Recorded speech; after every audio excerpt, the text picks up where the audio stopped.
Finding material online is easy. The hard part is knowing whether you have permission to put it into your book or not. In today's video, we're talking about public domain. So I'm going to give you lots of sources for public domain. My name is Cathy Sanders, and I'm one of the founders of Harborlight Content Group, and me and my team have worked with over 500 authors on different books, and I've been in many situations where we've had to find alternative locations for material, alternative sources for content that authors did not have permission to use. So in today's video, we're talking about public domain, and I'm going to take you into a bunch of websites. I'm going to give you lots of sources for public domain. Okay, this is my cat Pinto. We'll see if we can get him to look at the camera. He's a little cross-eyed.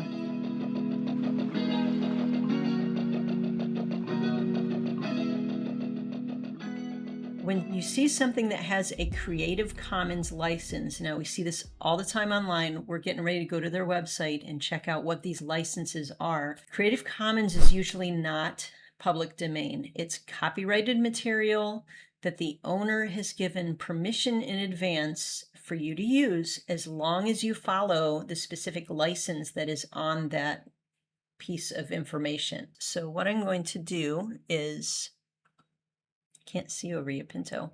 Okay, so we're going to go right here. This is the Creative Commons website right here. Here are these 6 different ones listed from the least permissive. CC BY enables reusers to distribute, remix, adapt, and build upon the material in any medium or format as long as attribution is given to the creator. This allows for commercial use, which your book is a commercial product. We've been talking about this in other videos. You have to separate commercial from personal use. So personal use is on your blog, on your website, social media post, or whatever like that. Once you put information in a book, that is commercial use. When you publish a book, whether you're selling copies, whether you're giving them away for free, that is a commercial product. Okay, so now that we've gotten that out of the way, the BY says give credit. NC means non-commercial use only. So you don't want to use something that says NC, like the NC here. Now I don't want to go through these exclusively because we have a ton of material that I want to cover here, and I don't want you to get too bored with Creative Commons. So I'm going to let you go through this website. I'm going to have the link in the description. You can look at these different licenses and see what they mean. So that's, in a nutshell, talking about Creative Commons. When you're dealing with public domain resources, you might see in tandem there's some resources that are public domain and some that are Creative Commons. So you got to know the difference between those. So we're going to go to our next resource, which is resource for lots of books that are in the public domain. One of the biggest, and there's some other ones too, but I want to take you to the biggest one here, which is called Project Gutenberg. And some of you may have heard this before. Some of these older books, some of the classics, maybe not the really well-known classics, maybe they are, but you've got not just regular books, but audiobooks. Let's go into the main categories here. You've got a ton of material here. You've got literature, history, arts and culture, social sciences, science and technology. I mean, you've got a ton of information here. It's a wonderful place to find older texts, but you need to look at the record, look at the book, open and check its copyright notice, and then the license inside the file. Most of the collection is unrestricted under copyright law, but also they might have some copyrighted works that the authors have allowed Project Gutenberg to distribute. So that doesn't automatically transfer to you, though. Doesn't mean that you have permission to distribute it. It means Project Gutenberg has the right to distribute it. Here is their terms of use page. All use of the website is subject to the terms of use. And so here, no permission is needed to credit Project Gutenberg as the source of something you use. So if you find it on here and it is something that you can use that's in the public domain, you don't have to say that it came from Project Gutenberg. You can directly cite the source that it came from. So right here under Project Gutenberg says for copyrighted content, says there are thousands of items in the Project Gutenberg collection, which are still under copyright restriction. Each copyright item is clearly indicated as copyright in the eBooks header. So unless there is an included license with the copyright items such as Creative Commons, which we just talked about, you will need to contact the copyright holder for any needed permission. So basically what Project Gutenberg is saying is that you can use the public domain resources, but there are lots of them that are not public domain. So there are tons of them on there. Pay attention to the licensing. You should be able to find some things that you can use. Here's something that we have in our library. So this is the Webster's Collegiate Dictionary from 1913. You can see the 1913 right there, published by G.C. Merriam Company. This has been an awesome book to have. It was pricier because it's so old, but this is a great public domain resource for dictionary definitions. We're going to talk about dictionary definitions in a few minutes. So the text itself is old enough to be in the public domain, but if a publisher decided to republish this, and there could be publishers that republished this book with their company name, their company logo, saying that the actual original text is public domain, but they may have added a new introduction, some annotations, some illustrations, new cover art, some original content that they put in there, and then they publish that book. People do this all the time. Publishers do this, people do this. I've noticed now that I think it's Smith Wigglesworth, a lot of his books are in the public domain, so we know some people who are cranking out a bunch of books. They just write an introduction, they include some of the old book, but that doesn't mean that they have copywritten the public domain material. But if you quote the modern book, you have to get permission for that material. So if you say somebody, let's just say a publishing company republished the Webster's Collegiate Dictionary, but all of the main content is in the 1913 edition, but they added some extra things. You want to try to get back to this text as much as possible, because if you're quoting something that's from their version, then you're subject to their rights and permissions for their book with their ISBN number that they published. So I hope that makes sense. You just have to watch out for public domain books that have been republished by a modern company under a new ISBN. So the ISBN identifies that particular publisher, edition, and format. It doesn't create copyright. In our former publishing company, Fivefold Media, we have an editor. We still work with this editor. She's amazing. She's knows her stuff. She knows public domain material. She knows history. She can pick up on any of these things really quickly. So she was working on a project, and the author was talking about Alice in Wonderland, and either referring to a modern version of the story or the movie. And so she knew this was a problem, and the author would probably have to get permission, probably get denied.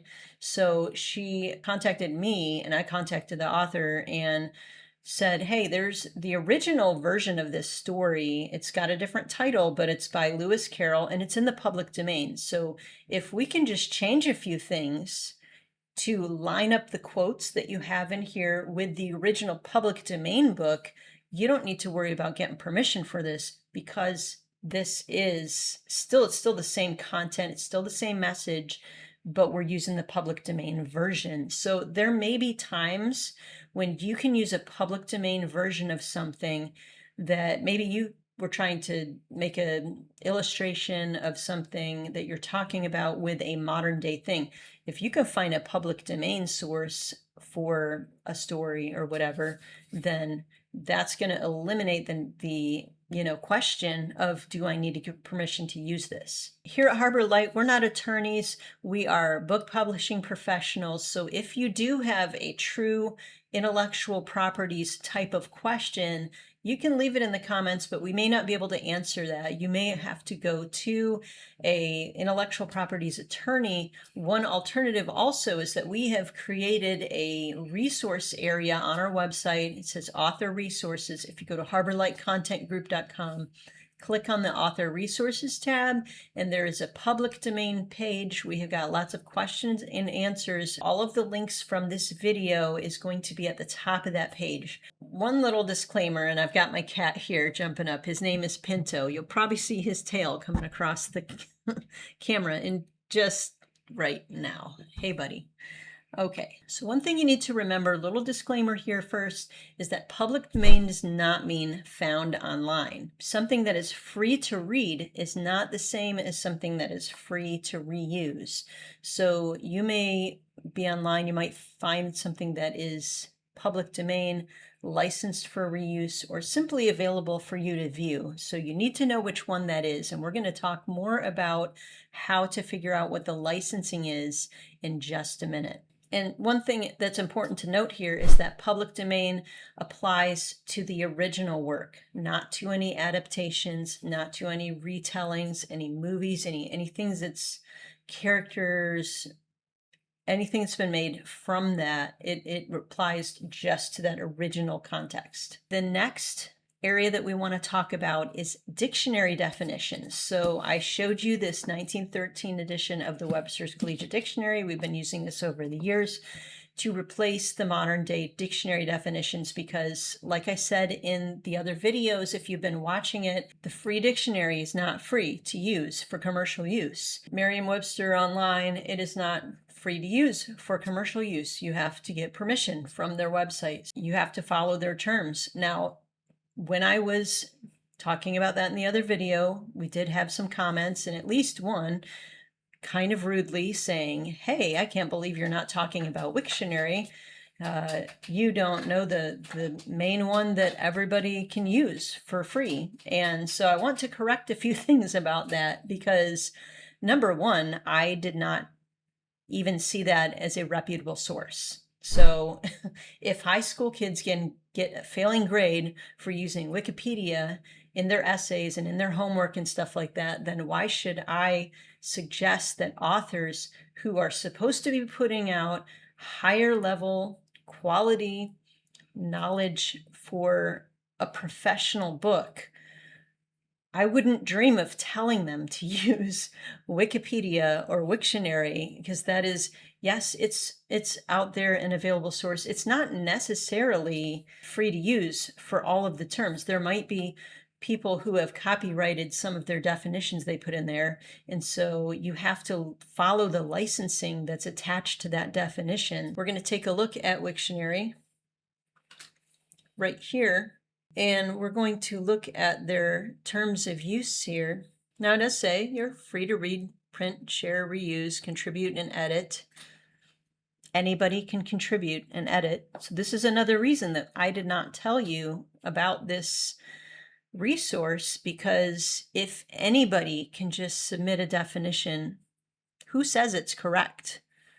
Who is the judge that says, like, this man, Webster, he was a professional, and there are professional teams of people who edit and write dictionaries nowadays to make sure that those definitions are sound, to make sure. Why would you want to take a chance of just quoting something that anybody in the entire world could just submit a definition for? Obviously, it's going to be really obvious if it's something that's not correct, but what if it's a word that you're not really sure what it means to begin with? What if it's one of those like hard to understand words, or kind of not so obvious of the definition? It's not something that you hear all the time.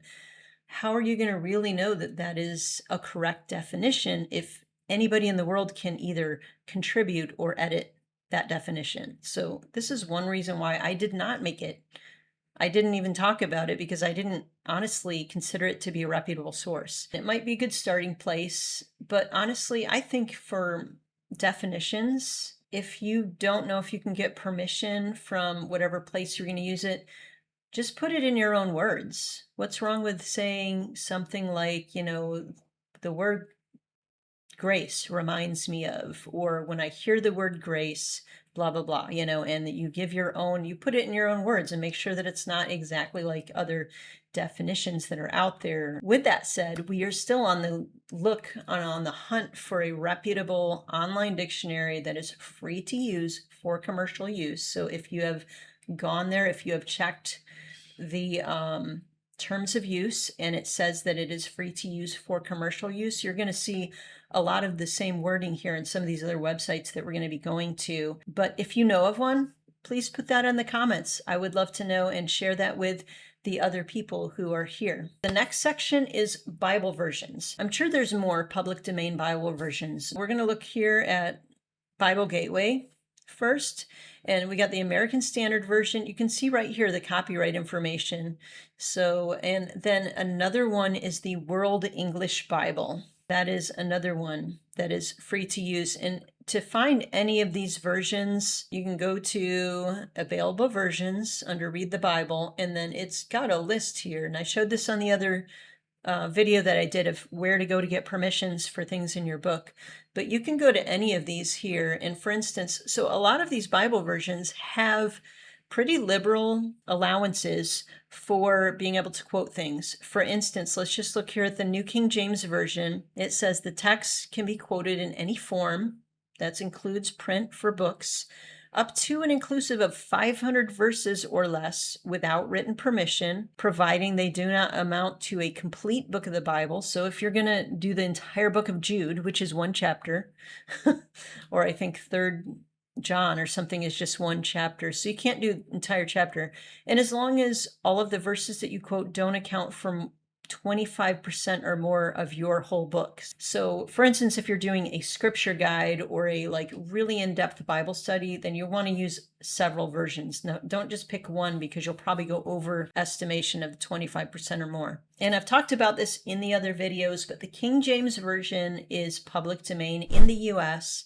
However, if you're going to be doing a lot of distribution in the UK, or you're going to be printing copies over there, if you have a large customer base in the UK, the Crown owns the rights to the King James Version, and that is administered by Cambridge University Press. So they do have a form to fill out. I showed that on our video about where to go to get permissions, where to go to find that form. And so you can watch that video if you are using the King James Version actively in your book and you're going to be doing a lot of distribution over in the UK. You'll want to fill out that form and get permission. The next area of public domain that I want to cover, and this is great for pastors, for Christians who are writing books that maybe you love to break down the Greek and the Hebrew, and you get into the lexicons and the study tools. There's a couple of really awesome resources. We're going to look at Bible study tools, and on their lexicons page, so their Old Testament Hebrew lexicon,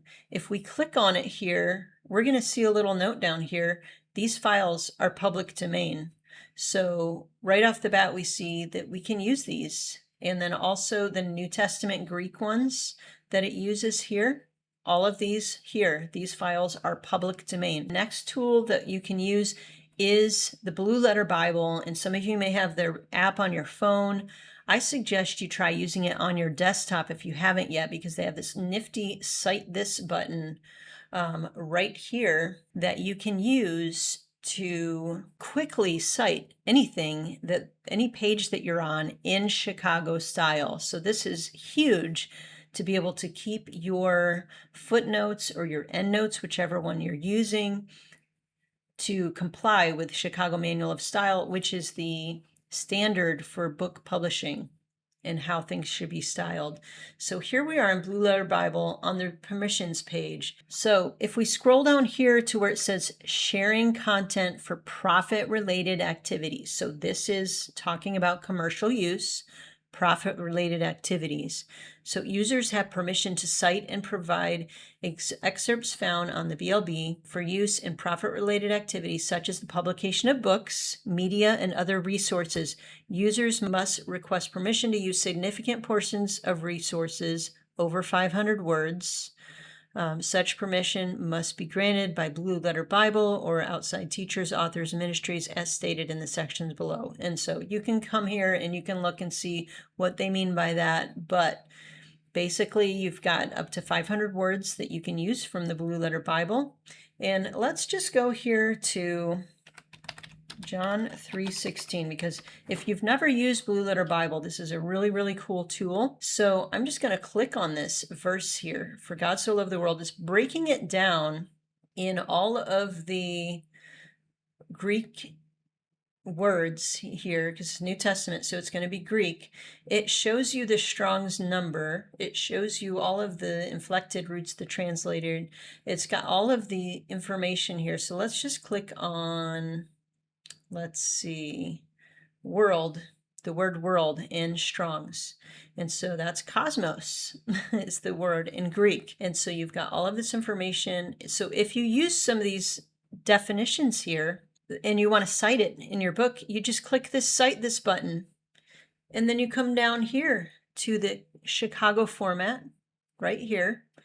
And all you got to do is push copy and then paste it into your footnotes wherever, or your endnotes, wherever in the book that you've got that you're going to be using that. And you've got a really handy way to cite that material quickly in the correct format. So that is the Blue Letter Bible.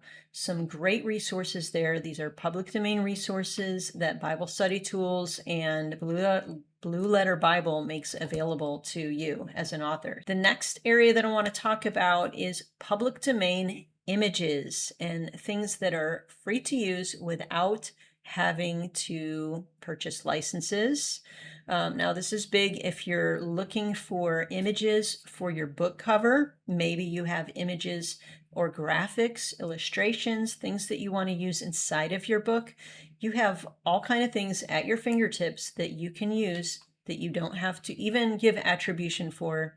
You don't have to cite anything. You don't have to get permission. And one of my favorite ones is called Unsplash. So Unsplash, they usually have some really high quality images throughout their resources. And we're going to go here to their licenses page. And so this is what it says right here on their licenses page. Unsplash visuals are made to be used freely. Our license reflects that. All images can be downloaded and used for free. Commercial and non-commercial purposes, no permission needed, though attribution is appreciated. So you can put that person's name, credit goes to photography, cover art, credit in the copyright page or whatever, or if you use an image inside your book, just little, but you don't have to. You don't have to. The next one I want to show you is Pexels, if you're not aware of Pexels. These also another image database of all kind of stuff. Now they have photos and they have videos. So sometimes if you need stock footage, if you're doing videos too. But if you go to license here, all photos and videos on Pexels can be downloaded and used for free. Attribution is not required. Giving credit is not necessary, but always appreciated. So it's the same thing there.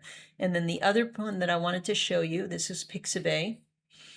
So Pixabay, I would say, doesn't have quite as high quality images and things, but they do have graphics. And so they tend to have more graphics than Pexels.